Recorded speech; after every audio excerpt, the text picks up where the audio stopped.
नमस्कार सहकारी मित्रांनो, माझ्या यूट्यूब चॅनलला आपल्या सर्वांचे मी पुन्हा एकदा हार्दिक स्वागत करत आहे. आपण जर सरकारी कर्मचारी असाल तर ही खास बातमी आपल्यासाठी आहे. केंद्र सरकारने जानेवारी 2024 मध्ये केंद्रीय कर्मचाऱ्यांच्या महागाई भत्त्यामध्ये वाढ केली होती. त्यानंतर 1 जानेवारीपासून कर्मचाऱ्यांना 50% दराने महागाई भत्ता मिळते.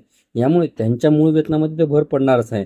अशा परिस्थितीमध्ये त्यांचे गणिते बदलणार असून जुलै 2024 पासून मिळणारा महागाई भत्ता शून्यातून मोजला जाणार आहे. किंबहुना महागाई भत्ता 50% झाला तर तो आपोआप शून्यातून मोजला जाईल अशी तरतूद 5व्या वेतन आयोगामध्ये होती. जानेवारी ते जून दरम्यान AICPI निर्देशांकाच्या आधारे त्याचे आकडे निश्चित केले जातील.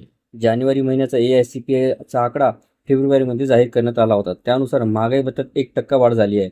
म्हणजेच महागाई भत्ता 51% वाढला आहे.